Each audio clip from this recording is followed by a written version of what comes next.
When it comes to retirement, do you want to have the same old plan everyone else has? Of course not. You're unique and have your own goals and dreams. Don't be treated like a number. This is your retirement. So it's time to think differently. And you're in luck because you found the Retire Your Way podcast with Dave Lopez, founder and managing member of ILG Financial. At ILG Financial, you won't find generic run-of-the-mill plans containing the same old cookie-cutter solutions. Dave and the ILG Financial team focus on building one retirement plan at a time using their Think Differently philosophy. And that means your own comprehensive plan with customized solutions built to achieve just one goal, yours. So put on your Think Differently hat and get ready to take back control of your retirement today and for all the tomorrows to come. ILG Financial's Retire Your Way podcast was created just for you, and it's starting right now.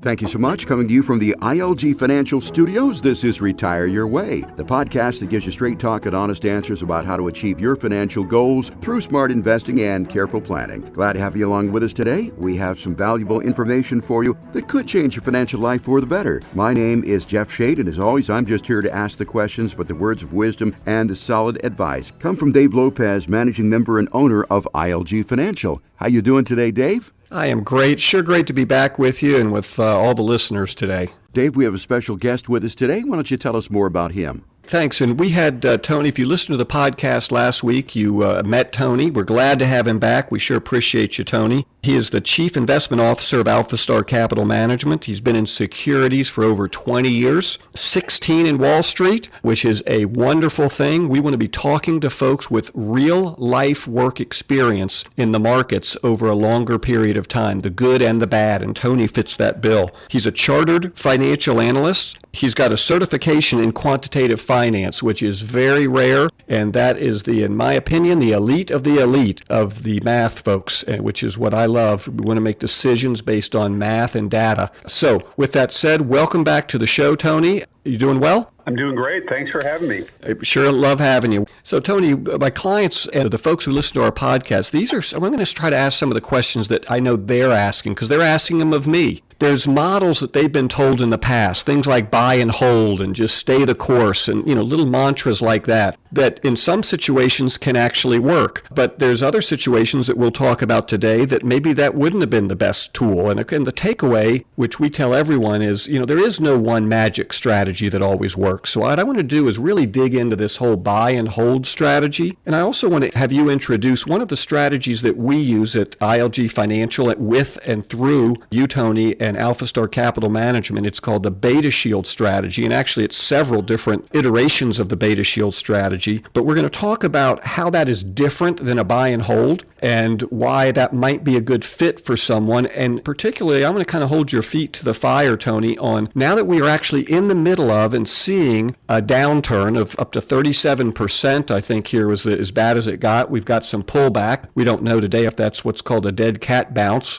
For those of you who don't know, my joke is the financial community, anything negative, they put a funny name to try to mitigate your pain. But a dead cat bounce means the market pops back up. You think all's well, kind of like fool's gold, and then it starts down again. So time will only tell where we are with that. But my point is we've got in a real time a chance to look at our BetaShield strategies and see if they're performing as they were designed and predicted to perform. So the first thing I want to ask you is tell me about this whole, the buy and hold that everyone's been told. Buy and hold over the long term. So now the market is down 35% at one point, and folks are being told, don't do anything, just hold on. Is that always the best situation, even if a markets can drop 56, 57% like '08? Well, clearly, no, it's not always the best situation, but I want to point out two things. If your investment time horizon is very long, I'm talking about 10 years or beyond, buying and holding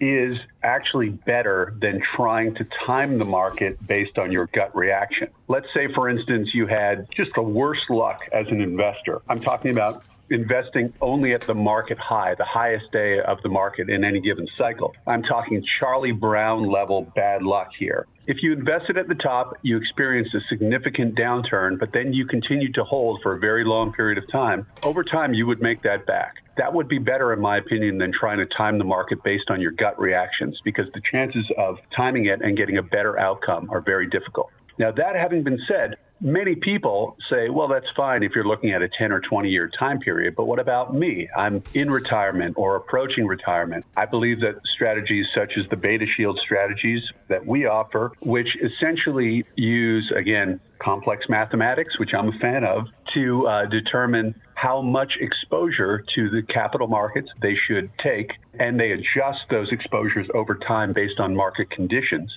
I think those offer an approach to investing in the markets that provide some advantages relative to just blindly buying and holding over a period of time. Yeah, that's a great point. So we're going to dig into this BetaShield strategy a little, but the takeaway from what I heard there, Tony, is remember, there is no perfect tool for everybody. So if you've got 10 or 15 or 20 years and you are legitimately going to buy and hold, and by that I mean no movement, right, no changes, then the math says that's the best way to go. What we're talking about now is folks who are either not willing to let their money sit untouched for 10 to 15 to 20 years, or acknowledge, and we'll talk a little bit about this, acknowledge that never in their life have they actually ever done that, right? Usually, despite what we say we plan to do, when fear and emotion get in the game, we do make changes. And I will tell you, as a personal anecdote, now this is what's called anecdotal evidence, right? But we ask all of our folks when they come in and meet with us, we said, hey, have you ever put a strategy in place in your 401k, your IRA, and left that strategy untouched and never deviated over a 10 or 15-year period? And I've never had one person say that they haven't made changes. Now, with that said, if you're someone who acknowledges that might be you, right, that you haven't ever gone and never made changes, now it's a whole different animal, isn't it? Now what we want to say is, if you don't buy and hold over a 10 or 15-year period, does the market now perform very well or poorly? Well, the numbers are completely different, and I'll give you a great example. If you had invested just in the S&P 500 from 1994, January 1 of 1994, for 20 years, never touched your money, just left it in the S&P no matter what happened, you would have averaged about 9.2% in the market a year. That's fantastic, right? And that's why people get into the market. However, if over that 20-year window, you had missed just 20 days, now 20 of the best days, mind you, the 20 days because you got out for, name the reason, right? Fear, panic, the market's tumbling like it is now, or maybe you lose your job and you need some money, or you just want it safe until you get another job. If you just miss 20 days out of that 20-year span, your return drops from 9% down to 3%. And get this, if you miss just 30 days, your return drops down to 0.09%. So you don't even make 1%. Now, here's why I think that's important and why I want Tony to talk to us today about the BetaShield. The BetaShield model, what I love about it is, again, it's not for everyone, but it is designed for folks who are, in my opinion, 55 plus, in or moving to retirement. They still want market exposure. They're willing to take market risk up and down, but they really want to avoid the big one. They're willing to ride out a traditional downturn of 5 to 7 years, or anywhere from 10 to 15 to 20 or 25% down. But what they'd like to do is avoid an 0102 downturn of 48 or 50%. Or an 08 downturn of 56%, or 1929 to 1953, it took 25 years to get even in the market. 1966 to 1982, 17 years to get even. So if we want to just kind of have a circuit breaker to try to protect from the big loss, then what do we do other than buy and hold? And the BetaShield could be a great tool. That's the voice of Dave Lopez of ILG Financial. Our guest today, Tony Parish from Alphastar Capital Management. We'll take a quick break, 60 seconds or so. Be right back with more after this. When it comes to something really important, like your retirement planning, have you ever felt like people are talking at you instead of to you? Things are different at ILG Financial. We understand that there's a person, a story, and a lifetime of hard work that built that nest egg, and we never forget how much is riding on it. At ILG Financial, we think differently about your retirement because it's supposed to be all about you, not just your portfolio. That's why we work with you to integrate your lifestyle goals into our comprehensive retirement planning process, because we believe it's possible to have financial security and still pursue the things that make you happy. We'll show you how your lifestyle goals can help shape your income and investment plan as part of our retirement planning process. If you're ready for a different approach to retirement planning, call us today for a complimentary consultation at 540-720-5656. That's 540-720-5656. Or go online to ilgfinancial.com. Investment advisory services offered through Alphastar Capital Management, LLC, a registered investment advisor. Alphastar and ILG Financial are independent entities. Income, legacy, growth. It's all right here at ILG Financial. And it's about helping you plan for retirement your way so you can achieve your financial goals. Call ILG Financial at 540-720-5656 or go online to ilgfinancial.com to learn more. Now back to the Retire Your Way podcast with Dave Lopez. Welcome back to Retire Your Way with Dave Lopez, and we'll continue our conversation now with Tony Parish of Alphastar Capital Management. Thank you, Jeff. So where we left off, we were talking about folks that are 55 and up that still want market exposure, but acknowledge that they're not necessarily willing to leave their money in the market untouched no matter how bad it gets for 10 or 15 or 20 years based on the data we were just talking about. But they don't want to be going in and out based on their own fear, emotion, and just blind luck trying to guess it right. What would be a great strategy, or a strategy that gives them a chance for success? And at Alphastar, one of the things we like to do, and at ILG, is to say, listen, if we're going to have a strategy, let's base it on data. Doesn't guarantee it'll work, but at least that's better than basing it on what your neighbor says or what the news says. So with that said, Tony, tell us a little bit about BetaShield, how it could work, and maybe how I'd like to hear how it's performed in this 37% down market over the last month here in 2020. Sure. Thanks, Dave. So the way that BetaShield works is essentially it gives exposure to the broad capital markets, the stock and bond markets, under most circumstances. When the markets are going up and volatility is low, such as was the case in 2019, the BetaShield strategies basically just stay out of the way and let investors experience the market gains. However, when volatility picks up in the market and we see some weakness, there are certain triggers that cause the strategy to de-risk. Those triggers take place in 25% increments and essentially take portions of the market portfolio, sell them, and move to T-bills or cash. So the way these strategies have worked in the current environment is starting in late February, when concerns about the COVID-19 virus were starting to pick up and volatility was picking up in the markets, the BetaShield strategies began de-risking. And then by, I think, March 20th was the last de-risk trigger for the remaining BetaShield portfolios. So that by the time we entered the third week of March, all of the BetaShield strategies had completely exited their exposures to the stock and bond markets, and investors in those strategies were essentially just holding cash or T-bills. So they performed very well. They performed exactly as they are designed to perform, and that is to step out of the way and avoid getting hit by a market bust.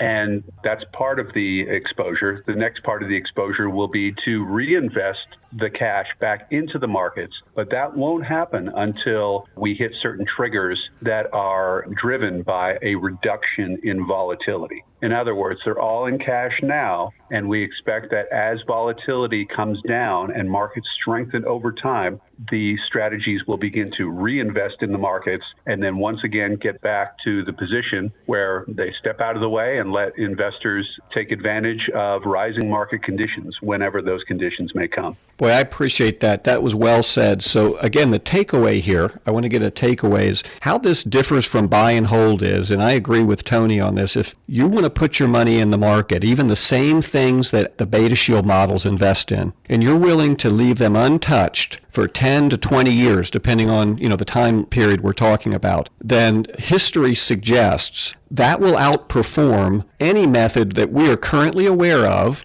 trying to time the market or get in and out of it or not buy and hold long term. However, if that's not you, if you're not willing to sit in and not touch your money no matter what for 10 or 20 years, or you acknowledge, as we talked about in the first part of this segment, that even if you'd like to do that, you've never done that, then the decision is, okay, if I'm going to move in and out of strategies, let's do it based on data and fact. And do I do it based on emotion, or do I use a system that uses actual data of past corrections to determine market indicators, which is what Tony was talking about with things like volatility, market indicators that give us the best chance, a system of when to get in. If that sounds more reasonable to you, then the BetaShield might be worth investigating. Tony, do you have any closing comments or takeaways with BetaShield, or how it might fit or where it might not fit? Yeah, so, BetaShield is not for everybody, and there are different levels of risk even within the BetaShield portfolios. Some of them are all equities, some of them are balanced between equities and fixed income. So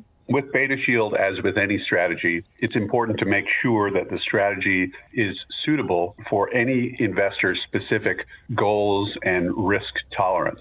Having said that, I believe that they offer a very good method of being able to give exposure to market rallies and also potentially sidestep certain market downturns. And the triggers are based not on emotion, but based on mathematical processes using lots and lots of data going back to the dawn of time in the capital markets. And we think that they're great strategies for a wide variety of different investors. Boy, I agree. And one of the things I talk to folks about, and if you're listening, I would encourage you to think about is if you've got a bucket that is in the market and you're uncertain about getting in or getting out or what you should be doing and things like that, one real life way to determine if it's worth investigating either something like a BetaShield as opposed to the buy and hold is ask yourself these questions. One, have I ever, over a 10-year period, stayed in any investment strategy untouched and never changed it? If the answer to that's no, then you might want to consider the fact that you're not doing a buy and hold even if you think you are. And you're not alone, right? There's a report called the Dalbar Report, and it comes out every year, and it basically takes a look at hundreds of average investors, everyday retail investors like you and me, and how they get in and out of the market, irrespective of how they say they want to invest. And it gives you a profile of an average investor. And despite what everyone thinks, they said the average investor, and I think in the 21st edition of the Dalbar Report, said the average investor in stocks and bonds and mutual fund stuff actually averages about 2.4% a year if he's lucky. 2.4, a very far cry from the 7 or 8 that you hear people talking about if you buy and hold in the market long term. So if you're the type of person who acknowledges that you probably won't stay in for the next 10 or 20 years untouched no matter what's going on in your life with your bucket that has stock market exposure, if you're the type of person that had been glad because you didn't have a system yourself, that at about 17 or 18% down in this most recent market correction, your money was now in treasury bills, or as Tony said, cash. If you like that strategy, you didn't have to figure it out. Somebody was doing it for you. I would encourage you to get with us and get more details on these BetaShield strategies so you can see if it might be a fit for you. Any closing comments, Tony? I appreciate the opportunity to speak today. I think BetaShield makes sense for a lot of people. And Dave, I know that you'll discuss the risks and the opportunities with your clients who are interested. Thanks for letting me join today. You're very welcome, and you're right, because what we want to leave everyone with is the BetaShield is no different than any other investment tool, is it? It's got advantages and disadvantages. It has upside potential, and it has downside risk, just like every investment. What we want to do is articulate those before we get involved in an investment strategy so that the individual investor, you folks listening, can make a decision based on data as opposed to based on innuendo or hearsay. And that's what we're about at ILG Financial, and I'm so proud to be paired with Tony and Alphastar Capital Management because they're about the same thing, is articulate the risks of any investment strategy, and let's make a decision based on fact and data. Tony, thanks for being here. You are a blessing to us and to our clients. We love having you and your insight and you as a resource, and we hope to have you back on the show in the future. Thanks very much. And thank you, Tony. Thank you, Dave. That does it for another edition of Retire Your Way. Join us next time. Have a great day. We'll talk to you again soon. The information provided is for educational purposes only and is not intended as investment advice for any individual or entity. All information contained herein is believed to be from reliable sources. However, we make no representation as to its completeness or accuracy. The views presented today are those of Dave Lopez and not necessarily represent the views of Alphastar Capital Management, LLC. The opinions expressed are subject to change without notice and do not constitute financial, legal, or tax advice. Please consult your financial professional before executing any financial strategy. Investment advisory services offered through Alphastar Capital Management, LLC, an SEC-registered investment advisor. SEC registration does not constitute an endorsement of the firm by the Commission, nor does it indicate that the advisor has attained a particular level of skill or ability. Alphastar and ILG Financial LLC are independent entities.